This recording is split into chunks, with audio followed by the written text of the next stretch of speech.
नमस्कार दोस्तों, online YouTube channel पर आपका स्वागत है। दोस्तों, हम लोग चर्चा कर रहे थे मेवाड़ का सिसोदिया वंश, और सिसोदिया वंश का जो संस्थापक है उसको नाम दिया राणा हमीर, जिन्हें मेवाड़ का उद्धारक भी कहा जाता है। इसके बाद में हमने नेक्स्ट जो पढ़ा उसके हमने दोस्तों पढ़ चुके थे हम लोग कौन से शासक तक, मोकल तक पढ़ चुके थे हम लोग। और मोकल जो है वो महाराणा कुंभा के पिता थे। तो दोस्तों, जो मोकल थे, ये मोकल के लिए कहा जाता है कि जब ये गुजरात में जो अहमद शाह था, इस अहमद शाह के खिलाफ जब अभियान पर थे ये, क्योंकि मोकल का समय है 1482 से और मोकल रहे 1433 तक, तो इनका जो समय यही है। तो मोकल जब अहमद शाह के खिलाफ दिलवाड़ा के पास में अभियान पर होते हैं, तो महपा पवार के कहने पर चाचा व मेरा नामक दो व्यक्तियों द्वारा इनकी हत्या कर दी जाती है, जो कि खेता या ये कहें कि क्षेत्र सिंह जो था उसकी एक अनौरत संतान माने गए हैं ये चाचा और मेरा। चलिए, एक कहानी जुड़ी हुई है कि मोकल गया था जंगल में शिकार खेलने, तो चाचा और मेरा से किसी पेड़ के बारे में पूछ लिया। उनकी माँ खातिन थी जिनका नाम कर्मा था, और जो खेता या क्षेत्र सिंह की प्रेमिका थी। तो चाचा और मेरा मोकल को मार देते हैं महपा पवार के कहने पर। उसी जिलवाड़ा नामक जो जगह है भीलवाड़ा के पास, उस जिलवाड़ा अभियान के दौरान ये महाराणा कुंभा भी वहीं पर प्रेजेंट था या उपस्थित था, लेकिन कुंभा को बचा लिया जाता है दोस्तों राणा, और इसको राज्याभिषेक कर दिया जाता है। तो हम लोग बात करेंगे महाराणा कुंभा की। तो महाराणा कुंभा का जन्म 1403 के आसपास हुआ। राणा कुंभा या इन्हें ही कहा जाता है महाराणा कुंभा। तो महाराणा कुंभा का अगर जन्म की बात करें हम, जन्म 1403 के आसपास हुआ, और माना जाता है इनके पिता का नाम मोकल था, और कुंभा की माता का नाम सौभाग्य देवी था। माता का नाम दोस्तों सौभाग्य देवी था, और ये सौभाग्य देवी कौन से वंश से रिलेटेड मानी गई है? परमार वंशी। तो परमार वंशीय सौभाग्य देवी और मोकल का पुत्र था महाराणा कुंभा। महाराणा कुंभा या कुंभा जब शासक बना तो इसके सामने दो प्रमुख समस्याएं। सबसे पहले नंबर 1, अपने पिता की हत्या का बदला लेना, यानी चाचा मेरा की हत्या। और चाचा मेरा की हत्या के लिए इन्होंने माना जाता है कि चाचा और मेरा की इन्होंने हत्या कर दी, लेकिन जो इनका जो सहयोगी था जिनका नाम क्या था दोस्तों? महपा पवार। ये महपा पवार जो सहयोगी था ये चला जाता है मालवा। तो जब महपा पवार मालवा चला गया, और इधर से कुंभा ने मालवा का जो शासक था जिनका नाम था महमूद खिलजी, मालवा का महमूद खिलजी, इस महमूद खिलजी को लेटर या पत्र लिखता है और ये कहता है कि तू मुझे महपा पवार को सौंप दे। लेकिन महमूद खिलजी महपा पवार को कुंभा को नहीं सौंपता है। इसी कारण से 1437 ईस्वी में कुंभा ने मालवा पर आक्रमण कर दिया। मालवा पर क्या कर दिया दोस्तों? आक्रमण कर दिया। और इस आक्रमण के परिणाम स्वरूप कौन हारा? महमूद खिलजी हार गया। कुंभा माना जाता है कुंभा इसको लेकर के आ जाता है और 6 माह तक इसके घाव वगैरह को भरवाता है। मतलब ये होता है कि ये इनमें घायल हो जाता है और फिर घायल का ये इलाज करवाता है, 6 माह तक अपने पास रखता है कुंभा, फिर इसको छोड़ देता है दोस्तों। जैसे कि इससे पूर्व के शासकों ने अन्य इतिहास ये कहे कि जैसे पृथ्वीराज तृतीय वगैरह ने जो गलतियां की हैं वही गलतियां यहाँ पर कुंभा कर रहा है। तो कहे कि कुंभा ने 6 माह तक महमूद खिलजी को अपने पास रखा, फिर इसको छोड़ दिया, ये वापस चला गया।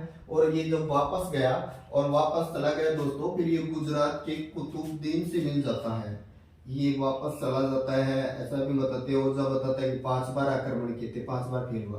तो गुजरात के ये कुतुबुद्दीन शाह, ये गुजरात का कुतुबुद्दीन शाह से मिल जाता है ये महमूद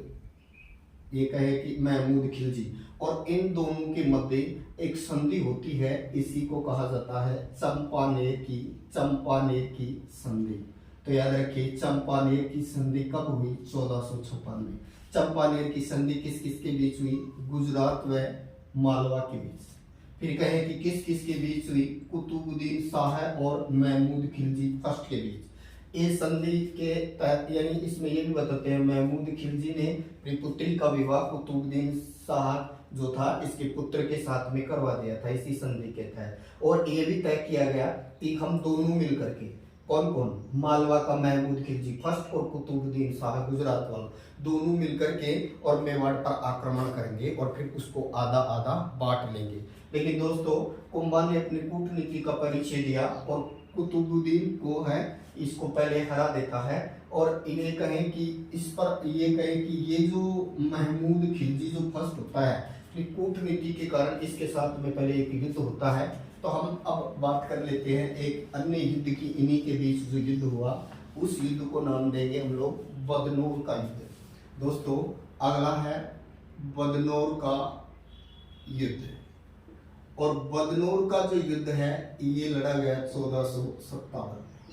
इसी बदनौर के युद्ध का दूसरा नाम है बैराटगढ़ का युद्ध।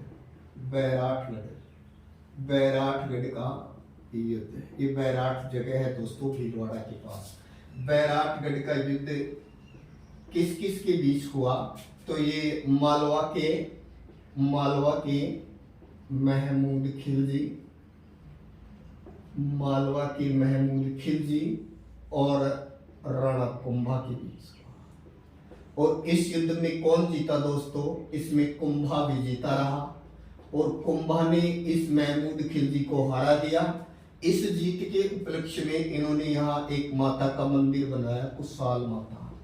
तो कुशाल माता का मंदिर किस उपलक्ष्य में बनाया गया? तो ये बैराटगढ़ युद्ध के जीतने के या बदनौर के युद्ध को जीतने के उपलक्ष्य में कब की बात है? 1457 की। और ये कहें कि किसको हराया? मालवा के महमूद खिलजी को हराया। इससे पहले इन लोगों ने संधि कौन सी की थी? चंपानेर की संधि की थी। लेकिन कुतुबुद्दीन को अलग कर दिया कुंभा ने और माना जाता है महमूद खिलजी के साथ में ये बैराटगढ़ का युद्ध लड़ा गया। इसमें महमूद खिलजी फिर हार गया। नेक्स्ट बात करें दोस्तों, ये जो कहें कि ये जो चंपानेर की संधि हुई, अब बात आती है ये कहें कि जो मालवा पर पहला जो सहारनपुर का जो युद्ध होता है, सहारनपुर का युद्ध या मालवा का युद्ध, चलिए इसको दोबारा समझते हैं। 1437 में कौन सा युद्ध लड़ा गया? तो इसका नाम है सहारनपुर का युद्ध। इसी का दूसरा नाम है मालवा का युद्ध। और ये कहें कि ये जगह कहाँ है वर्तमान में? तो ये वर्तमान में है मध्य प्रदेश में। इस सहारनपुर के युद्ध का कारण, तो पहला कारण तो क्या था? महपापावार, कि महपापावार को कुंभा ने डिमांड की थी लेकिन इसको नहीं सौंपा गया। तो इस कारण से महाराणा कुंभा ने मालवा पर आक्रमण किया। दूसरा रीजन है कुंभा की विस्तारवादी नीति। ये भी हो सकता है कि साम्राज्यवादी नीति के कारण आक्रमण किया हो, ये भी हो सकता है दोस्तों। तीसरा जो रीजन है या कारण ये है कि ये जब महमूद खिलजी जो होता है इसी का कोई व्यक्ति है वो लेटर लिखता है और आक्रमण के लिए कहता है कुंभा को। इस कारण से कुंभा ये आक्रमण करता है और इस आक्रमण के परिणाम स्वरूप जो ये कहें कि जो निर्माण करवाया जाता है या कहें कि मालवा विजय के उपलक्ष्य में किसका निर्माण करवाया महाराणा कुंभा ने? तो 1440 ईस्वी से और ये निर्माण चला 1448 तक। और क्या बनवाया गया दोस्तों? तो याद रखिएगा कीर्ति स्तंभ।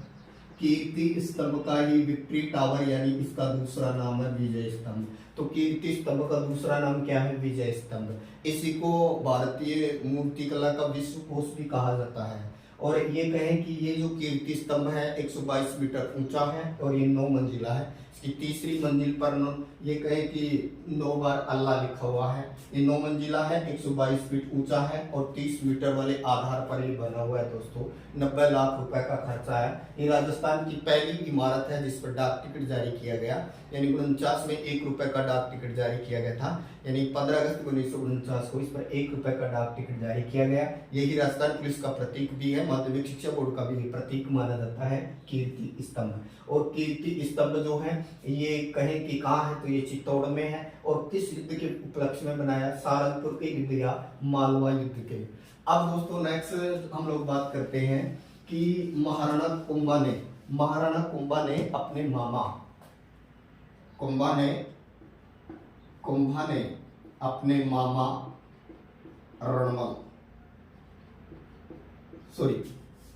कुंभा ने रणमल की समस्या, बात कर लेते हैं कुंभा की रणमल की समस्या। दोस्तों रणमल कौन था? तो जो मारवाड़ रियासत है, इस मारवाड़ रियासत में एक व्यक्ति राव चूड़ा था, पढ़ा था आपने, राव चूड़ा का ही पुत्र था ये रणमल। तो याद रखिए रणमल कहाँ का था? मारवाड़ का था। और रणमल की बहन का नाम क्या था दोस्तों? कमेंट करके बताइएगा। आपने पढ़ा था पहले हंसाबाई। और हंसाबाई का विवाह किससे हुआ था? तो उसका विवाह हुआ था महाराणा लाखा से, जिनका दूसरा नाम था लख सिंह। यही तो तय हुआ था सहस्रत की, उससे जो संतान उत्पन्न होगी उसी को भावी राजा बनाया जाएगा, जिनके मोकल होता है। जबकि ये कहे कि लाखा का बड़ा पुत्र जीवित था जिसका नाम था कुंवर चूड़ा, जो कि प्रतिज्ञा करता है कि मैं कभी शादी नहीं करूंगा। इस देश को मेवाड़ का भीष्म पितामह कहा जाता है, मेवाड़ का राम कहा जाता है। फिर ये कहें कि ये जो माना जाता है दोस्तों मारवाड़ जो है, इस मारवाड़ के अंतर्गत है ये जो रणमल था। ये रणमल एक बड़ी समस्या बन गया था कुंभा के लिए। ये कुंभा के लिए समस्या क्या बन गया कि जब मोकल शासक बना था तो मोकल को हीन दृष्टि से देखती थी हंसाबाई, और ये मानती थी कि कहीं ये मेरे मोकल को मार करके ये कुंवर चूड़ा कहीं स्वयं शासक नहीं बन जाए, इसलिए ये मांडू चला गया था कुंवर चूड़ा। और पीछे से हंसाबाई ने अपने भाई रणमल को बुला लिया और इसको मेवाड़ में हस्तक्षेप के लिए रख लिया। इस रणमल ने क्या किया? ऊंचे ऊंचे पदों पर मारवाड़ यानी राठौड़ों की नियुक्ति कर दी और निम्न पदों पर मेवाड़ी सरदारों की यानी सिसोदियों की नियुक्ति कर दी। इस बात से सिसोदिया नाराज हो गई और इसने एक और काम किया। इसने रणमल ने क्या किया कि जो एक प्रभावशाली ये कहें कि राघव देव नामक जो सरदार था, इस राघव देव सिसोदिया की इन्होंने क्या करवा दी? हत्या करवा दी। और ये माना जाता है कि ये कुंवर चूड़ा का ही भाई था। तो इस कारण से वापस फिर इस कुंवर चूड़ा को बुला लिया जाता है और फिर ये बताते हैं दोस्तों अब रणमल की समस्या का हल क्या है। तो इसकी समस्या का हल ये है, रणमल अपनी बहन के साथ ही आया था और हंसा के साथ में, और हंसा का जब विवाह हुआ था तब एक दासी आई थी जिसका नाम था भारमली। ये भारमली जो थी ये रणमल की प्रेमिका थी और ये जो भारमल था ये शराब का शौकीन था। तो कहते हैं कि ये भारमली, ये जो रणमल है ना, रोज भारमली को कहता था कि तू कुंभा को जहर दे के मार दे, लेकिन इस भारमली ने कुंभा को अपने पुत्र की तरह पाला था, इसलिए उसने ऐसा नहीं किया। लेकिन एक दिन यानी ये घटना 1438 ईस्वी में कुंभा ने भारमली को कहा, कुंभा ने किसको कहा? भारमली को कहा। किसको? जहर देने के लिए, रणमल को जहर देने के लिए। तो शराब में पैक बना करके पिला दिया भारमली ने और ये रणमल मारा गया। कहते हैं दोस्तों रणमल का पुत्र जोधा भी था उस समय, रणमल का पुत्र राव जोधा भी उस समय था। और कहते हैं कि जोधा को एक नगाड़ची ने बचा लिया था। उसने एक पंक्ति कही थी नगाड़ची ने कि जोधा भाज सके तो भाज, ठाकुर रिडमल मारे जाए। तो इस कारण से ये राव जोधा जो है ये यहाँ से भग जाता है। अब ये जो कहें कि ये जो इनकी जो समस्या है, अब आगे जोधा यहाँ से भगा, ये मंडोर चला जाता है। फिर बताते हैं दोस्तों इनकी एक घटना जुड़ी हुई है और वो घटना है हड़बू जी से मिलता है राव जोधा, उनसे मूंग और कटार प्राप्त करता है, आशीर्वाद लेता है और ये आशीर्वाद लेता है कि मूंग को खाते हुए और घोड़े को दौड़ाते हुए जितनी दूरी तय की जाएगी वो भूभाग आपका हो जाएगा। ऐसा ही होता है, ये मंडोर जीत लेता है हड़बू जी के आशीर्वाद से। बाद में उनको वेंटी गांव है वो उपहार में देता है, जहाँ उनकी बैलगाड़ी की आज भी पूजा की जाती है। तो दोस्तों राव जोधा और कुंभा इन दोनों के बीच भी एक संधि होती है। अब हम उस संधि की बात कर लेते हैं। उस संधि को नाम दिया जाता है, बड़ी ऐतिहासिक संधि है, आवल बावल की संधि। तो दोस्तों अब हम बात कर लेते हैं कि आवल बावल की संधि। ये संधि हुई 1453 ईस्वी में। ये संधि किसने करवाई दोस्तों? तो माना जाता है कि ये हंसाबाई द्वारा करवाई गई। यानी जोधा की तो क्या हुई बुआ और कुंभा की क्या हुई दादी। फिर कहें कि ये जो कहें कि आवल बावल की संधि जो थी, इस संधि में ये तय हुआ कि राव जोधा जो था वो अपनी पुत्री श्रृंगार देवी, राव जोधा अपनी पुत्री श्रृंगार देवी का विवाह महाराणा कुंभा की पुत्र रायमल के साथ में कराएगा। कुंभा की पुत्र रायमल के साथ में विवाह करवाएगा। कौन? राव जोधा। किसका विवाह? अपनी पुत्री का विवाह। पुत्री का नाम क्या? श्रृंगार देवी।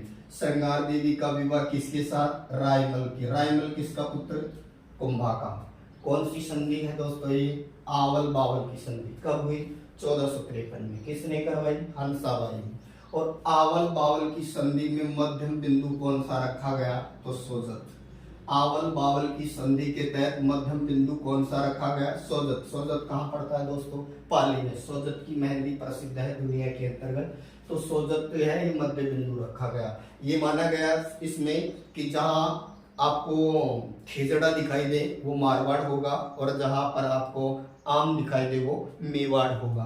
तो यही संधि थी जिसमें आवल बावल की संधि के तौर पर इसको जाना जाता है। अब दोस्तों हम आगे बात करते हैं। कुंभा ने अपने मामा रणमल की मदद से कुंभा ने अपने मामा रणमल की मदद से जो अभियान या ये कहें कि जो जगह जीती राजस्थान के अंतर्गत, अगर हम लोग बात करें तो हम सबसे पहले बात कर लेते हैं हाड़ौती क्षेत्र की। तो ये मान लीजिएगा आपका मेवाड़ वाला एरिया है। मेवाड़ के अंतर्गत यहाँ पर कौन है? महाराणा कुंभा। तो महाराणा कुंभा ने रणमल की सहायता से अटैक किया। कहाँ? हाड़ौती क्षेत्र में। और हाड़ौती क्षेत्र में ये अभियान चलाया, हाड़ौती अभियान बोलते हैं इसको। और ये अभियान चलाया 1435-36 के आसपास। इस अभियान के तहत यहाँ का जो शासक था बेरीसाल, ये बेरीसाल जो था ये हार गया। और बेरीसाल जो था ये हार जाता है और माना जाता है इस क्षेत्र को है वो मेवाड़ के अंतर्गत मिला लिया जाता है।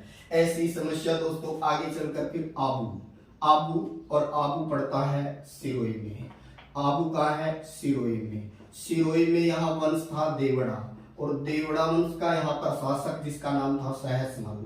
ये सहसमल जो है ये भी हार जाता है। इसी कारण से कुंभा, सिरोही, आबू, पूर्वी सिरोही और एक जगह और बसंतगढ़, इस बसंतगढ़ जगह जिसको बसंतपुर भी लिखा जाता है, ये बसंतगढ़ जगह इनको अपने अंतर्गत मिला लेता है। ये कहें कि दोस्तों कुंभा ने रक्षात्मक नीति अपनाई।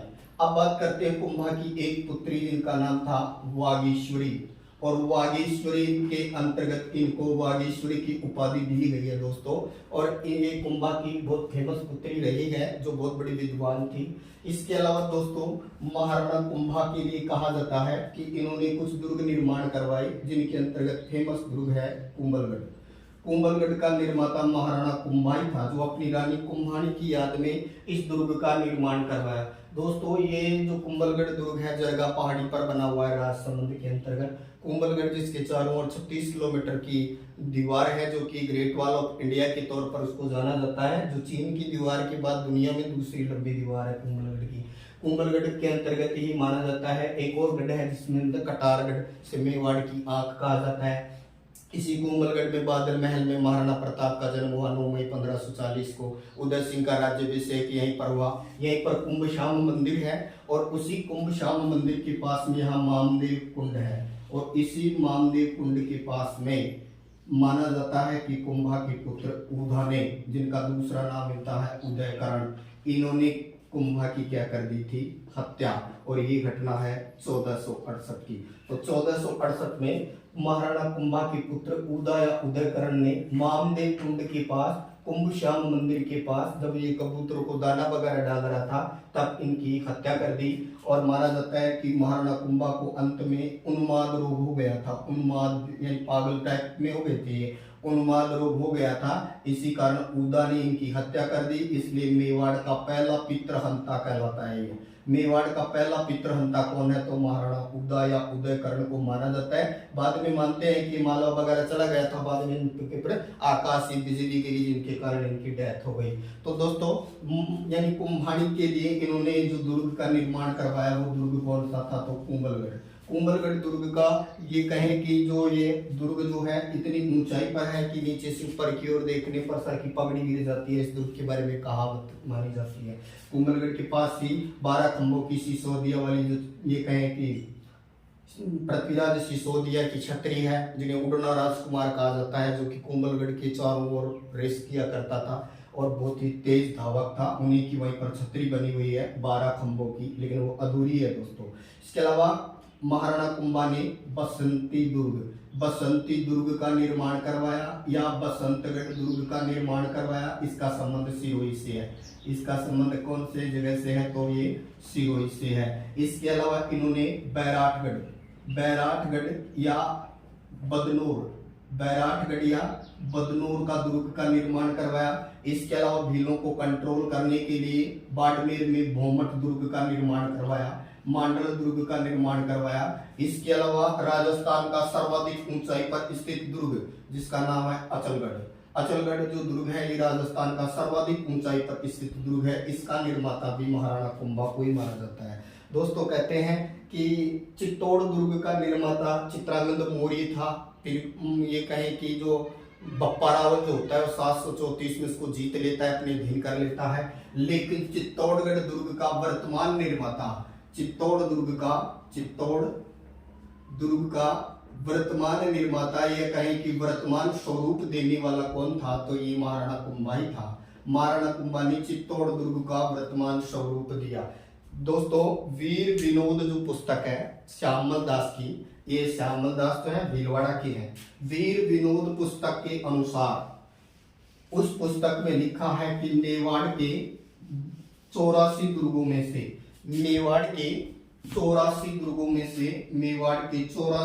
में से 32 दुर्गों का निर्माता महाराणा कुंभा को माना गया है। और ये उल्लेख कौन सी पुस्तक में है, वीर विनोद। और वीर विनोद पुस्तक किसकी है, कवि श्यामल की है। और इनका संबंध कहाँ से है दोस्तों, तो याद रखिएगा भीलवाड़ा से है। इस पुस्तक में कितने दुर्गों का निर्माता बताया है, 32। इसीलिए महाराणा कुंभा को स्थापत्य कला का जनक कहा जाता है।